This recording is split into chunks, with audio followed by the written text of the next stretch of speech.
تعلیم حاصل کر کے آیا تھا وہ جس نے شہید کیا شاہ فیصل شہید کو؟ اس کی گردن پر کون سوار تھی؟ وہ یہودی لڑکی کے جس کے فوٹو بھی شائع ہوئے، ایک گردن پر اٹھائے کھڑا ہوا شہزادہ اپنی ایک یہودی دوست کو۔ دوسری جنگ عظیم کے بعد ایک دور آیا، امریکہ ابھرا ہے دنیا کی عالمی سطح پر سیاست میں، اس کے ہاں کچھ آزادی کے تصورات تھے، اس نے بھی سپورٹ کیا۔ برطانیہ کمزور ہو چکا تھا، وہ اتنے بڑے علاقے کو ہولڈ نہیں کر سکتا تھا۔ ہندوستان بھی آزاد ہوا، پھر یہ کہ اور دوسرے علاقوں سے بھی اس کو پسپائی اختیار کرنی پڑی۔ استعمار کے پنجے جس طرح بھی ہوئے ان کے سینوں سے، عربوں کے سینوں سے جو ہے گویا کہ وہ ہٹے، لیکن امریکہ نے ایک اپنی بہت بڑی حکمت عملی جو اختیار کی، عالم عرب کے سینے میں اسرائیل کا خنجر پیوست کر دیا تاکہ یہ کبھی آزاد نہ ہو جائیں، ہمارے انگوٹھے تلے رہے، ہماری پالیسی گورن کرے۔ یہ استعمار کا دوسری جنگ عظیم کے بعد جہاں برطانوی استعمار، فرانسیسی استعمار رفتہ رفتہ یہ ہٹنے شروع ہوئے، صدر ناصر نے انگریزوں کو اٹھا کر پھینکا میڈیٹرینین میں اور دوسرے جگہوں سے، الجزائر نے آزادی حاصل کی فرانس سے، اطالویوں سے جو ہے لیبیا والوں نے آزادی حاصل کی، یہ ہو گیا، لیکن ایک خنجر پیوست کر دیا گیا اسرائیل کا سینہ عرب میں۔ اس صورتحال میں ظاہر بات ہے کہ ایک تو بڑی آئیڈیل پوزیشن تھی کہ پورا عالم اسلام متحد ہو، لیکن وہ تو بہت دور کا خواب معلوم ہوتا ہے۔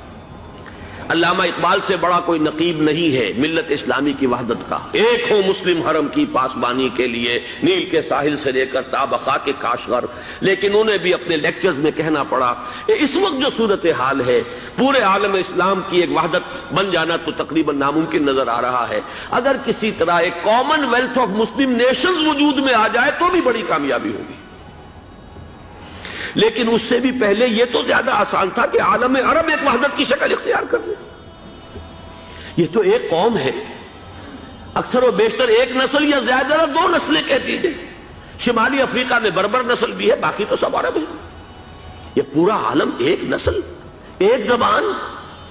پورے اتنے رقبے کے اوپر بولے جانے والی ایک زبان، یہ تو ایک ہو جائے۔ افسوس یہ ہے کہ اس کا ایک ہو جانا، ایک شخصیت ابھری تھی جو مذہبی مزاج کی شخصیت تھی، جو دینی مزاج کی حامل شخصیت تھی، اگر اس کی قیادت میں عالم عرب متحد ہو جاتا تو واقعتاً ایک بہت بڑا جو ہے مرحلہ وہ طے ہو جاتا پوری عالمی ملت اسلامیہ کی ایک وحدت اختیار کرنے کا۔ وہ شخصیت تھی شاہ فیصل شہید کی، اور اس لفظ کے ساتھ ہی آپ کے ذہن میں آ گیا ہوگا کیوں انہیں شہید کر دیا گیا، کس نے کیا کرایا، کہاں سے تعلیم حاصل کر کے آیا تھا وہ جس نے شہید کیا شاہ فیصل شہید کو؟ اس کی گردن پر کون سوار تھی؟ وہ یہودی لڑکی کے جس کے فوٹو بھی شائع ہوئے، ایک گردن پر اٹھائے کھڑا ہوا شہزادہ اپنی ایک یہودی دوست کو، لڑکی کو، اور وہی ہے کہ جس نے جا کر پستول سے شہید کیا ہے۔ جان میں اچھی طرح جان لیجئے، جیسے بارہا میں نے عرض کیا ہے کہ حضرت عمر کو شہید کرنے والا کہنے کو ابو لولو فیروز تھا، لیکن اس کے پیچھے پورا ایرانی نسل پرستی کا جو پورا پس منظر ہے، اسے تو ہر شخص جس کی ذرا بھی نگاہ جو ہے جو صرف منظر کو نہ دیکھ رہی ہو، پس منظر کو بھی دیکھنے والی ہو، وہ تو جان لے گی کہ ابو لولو فیروز ایک فرد کا نام نہیں تھا، وہ ایران کا انتقام تھا عالم عرب سے۔ بالکل اسی طریقے سے یہ امریکی استعمار کا ہتھ کنڈا تھا، اسے محسوس ہوا۔ شاہ فیصل مذہبی مزاج کا شخص یہ ابھر رہا ہے، اور یہ شاہ فیصل کی حکمت عملی کا ذرا آپ اندازہ کیجئے۔ لاہور میں سمٹ کانفرنس ہوئی، اس میں وہ آئے، سب سے ٹاورنگ پرسنالٹی پورے اس وقت عالم اسلام کے اندر شاہ فیصل کی تھی،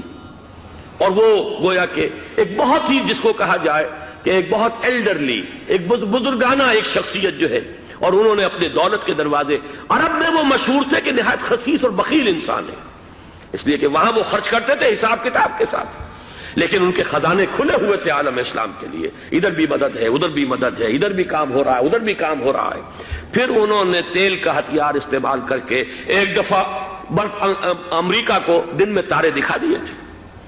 لہذا ان کا ہٹایا جانا سین سے یہ امریکی استعمار کے لیے لازم تھا۔